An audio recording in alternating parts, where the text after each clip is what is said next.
We just got done talking about Goff with Dan Campbell's comments saying he is a better quarterback now than he is in LA, and I don't think anybody's going to argue that. Yeah, I think you definitely.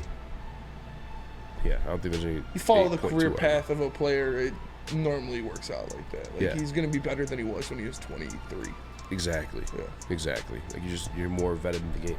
He's a smarter football player. He's a smarter football player. He's playing with more confidence now because he has a team that is catered around him. Yeah. He has a coaching staff that it's giving him that confidence. Gives him that confidence. Yeah. So I'm excited to see what he'll do next year. Dude wasn't allowed to call audibles and shit like that in LA. Like it's a different human being. Like 100%. I don't think that means anything beyond that. It's just he's a better quarterback than what he was yesteryear. For sure. And he had some words at camp today about his potential contract and what are you going to have to pay an MVP candidate. So here's what Jared Goff had to say. Internal dialogue with your agent. So is there nothing? Nothing. Do you want to get that done before the season, or? I've got no idea on when or how I want to get any of that done. It's not up to me. Man, Wojo in the back off a couple G&Ts, struggling to look into the sun, but it's just the guy is a consummate professional, man. You ask her, he's not worried about that. I'm not worried about that. He's worried about playing games. He's worried about bettering himself, bettering his teammates, and that is one thing that we've always said about Jared Goff is he is a professional. He's going to say the right thing. He's going to do the right thing. He's going to go about his business like a pro, and that's just more evidence to that. No, I don't want to be called the hater. I just give you what way I think, but I think it's a situation where they're kind of just waiting to see what they have in Hendon Hooker, and there's no rush to do the extension. I'm sure the conversations started to find out like where your number is at, so the Lions could properly prepare themselves. But I think that's one of the reasons you saw Hendon Hooker drafted this draft class. Mm-hmm. Like if they don't have to pay somebody $40-50 million, then why would you? Especially if you feel like you have a great system in place, and you can't tell me that although he's better than what he was in LA, you can't tell me that the absence of him, if Hendon Hooker isn't what you expect him to be, is like detrimental to the team, because I think a lot of people believe Hendon Hooker is every bit of that, or can be at least. Obviously, time will tell. People have been number one overall picks, supposed to be great quarterbacks, never panned out in that situation, so can't say the same about Hendon Hooker certainly. But I think that's what his contract extension is really going to be based off of is both his play and Hendon Hooker's development as a quarterback too. Brandon Bowlesby, I'm convinced this guy isn't a real person. He's just trolling, I think. Or it's Jared Goff's burner account, but he says they need to sign him to 4 years, $200 million right now. What is the highest price you'd pay? No, hard pass. I mean, me, if I were a GM, if I'm in Brad Holmes' shoes, it's a Daniel Jones type deal. It's a Geno Smith type deal where it's like the 3-year extension. I'll pay you these first 2 years, and then I have an out on the third, or second or third. And in all reality, I think that's what's going to end up happening here. And again, it's really going to be based on what you see out of Hendon Hooker. If Hendon Hooker doesn't show any type of promise, and Grant's going to be given some time to show some promise because he's healing from the ACL injury alone, then maybe get something longer. But Brad Holmes doesn't seem like a splash money type of guy. And I get the quarterback position is the, what do you call it, with the extension to the rule, or what I don't know fucking word I'm looking for. Exception to the rule. Quarterback position is always that, but contracts is getting so innovative too. I just heard Joe Burrow's contract is going to be based off salary cap percentage, and it's just going to continue to grow with the salary cap. I wonder if they're going to be at that 12% with that one or not, but we shall see. But I can see a world where Jared Goff gets a 3-year extension. That would be wild. What? That kind of contract? Yeah. It's percentage based rather than a set number. That's smart. It is smart, right? Yeah. I mean, that's how it should be. Especially again, the quarterback contracts more than any other one, just getting insane.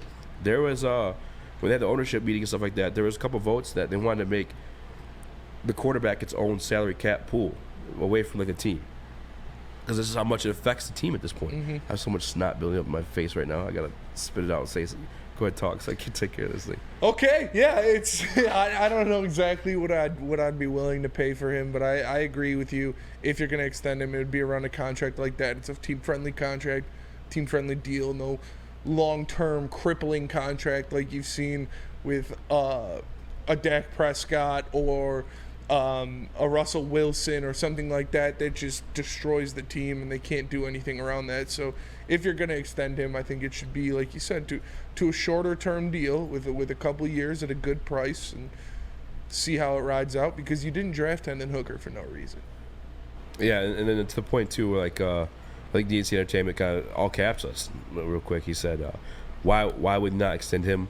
Okay, let him walk for nothing. I don't think that'd be the scenario. I think Jared Goff, again, you're forgetting there's this year and then next year. This isn't the last year of Jared Goff's deal. So they have the flexibility of not getting the deal done this year, and he's then a trade asset, possibly. It's still quite possible they extend him too, but I think it's really dependent on what they see again out of him this year and Hendon Hooker. Like this year is going to be pivotal for the future of the Detroit Lions franchise. At least not, if not the franchise, for sure the quarterback position. That's just how I feel. Broder, you seem to be more of a Jared Goff flag toter. How do you feel about him in the contract situation? Yeah, well, I think Hendon Hooker at the very least is a leverage for the Lions come contract negotiation times. Like, obviously we're not going to see him much this year, but having a guy that the organization believes in, maybe that saves them $5-10 million a year, or maybe 10-15 over the course of that contract. I think that's a scenario that could happen, but I also think how savvy Brad Holmes is. If they were ever going to move on from Goff, he's getting something for it. Yeah, I think the contract just lines up that he'll pull something off. Yeah, I don't think Brad Holmes is allowing Jared Goff just to walk for nothing. I mean, you saw that scenario go down with even Jeff Okudah and DeAndre Swift. Those are guys last year on their deal. What Brad Holmes do? He got rid of both of them. Brad Holmes isn't a fucking dummy. They don't get a deal done. He's not going to let them walk for nothing. There's plenty of other teams that feel like they have veteran pieces and there's maybe missing the quarterback, and boom, insert Jared Goff, make whatever type of exchange you need to do, and that's the genius of fucking Brad Holmes, man. Yeah. I mean, if anything, the golfer's going to hate this for sure, but like in a perfect world, that'd be like ideal, because you're getting assets back and you're also having someone step into place that could at least play to that level. That's really it, man. Really just waiting on Hendon Hooker, and it's more just fable, or I don't know the fucking word, just something that's not there existing yet. Yeah. But I have faith in it. I believe in it. Where you with the Hendon Hooker shit? No, I believe in it. I mean, you that's guys why love Brad drafted. Holmes. Everybody loves Brad Holmes and his draft picks. Like, Hendon Hooker was one of those draft picks. I don't think they would have just wasted a pick that early on a guy that they have no faith in or they don't believe can become anything. So I'm excited to see what he can do and what going forward. And yeah, that's an option that kind of unbends you over the Jared Goff barrel, where you have a guy like that can do something, as you know, hopefully build into something, rather than having Nate Sudfeld and David Blau as your backups.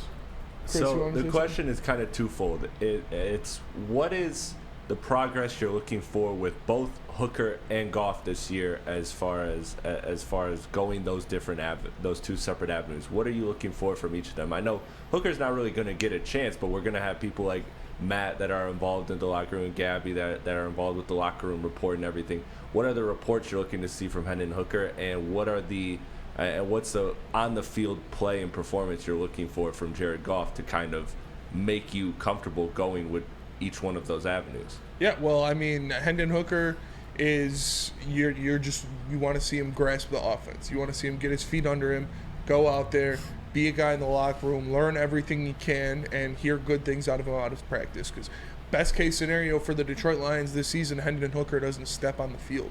So you just want him to continue to grow, continue to learn how to be a professional in the league and play, you know, hopefully get some snaps in the last game of the year when we're resting guys because of a bye week.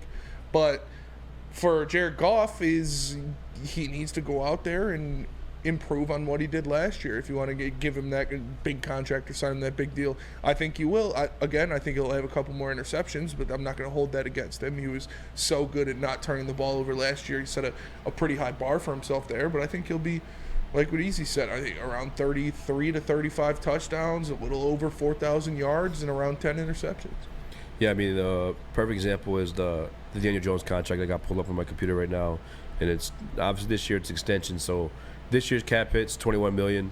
In 2024, it jumps to $45. Now that's the big number that we shudder at, and you don't want to pay too many people. I'm not going to use Jared Goff's name specifically, but it's not a number you want to pay guys that aren't like the Patrick Mahomes. Yeah. But then after, though, the guaranteed salary is gone from there. And if he stays, they're paying him $39 million, and the following year $56 million. But they can still cut him that following year, save $21 million, and the year before then, before it jumps to 56, save 47. So like, you could make that commitment on paper, but it's not a commitment in terms of like monetary value. It just says, hey, if you're still here, this is what you're getting paid. That's the type of deal I can see them extending Jared Goff to. Is like, okay, 1 to 2 years for sure. This third or fourth year, we have an option to pull out and insert Hendon Hooker or do whatever we need to at that point. But pull out and insert Hooker. What I'd like to see out of Hendon Hooker this year, that's everything you said, Chris and Spinney, is like we can't really make those calls. It's going to be up to hearing stuff back from Broder and Gabby and hopefully, yeah. I mean, ideal situation, you have that number 1 seed locked and loaded, and then week 18, Hendon Hooker's getting the start, and you get to see what you have there. But they didn't draft Hendon Hooker just to have competition in that room. They drafted him for this reason, because these conversations are coming up.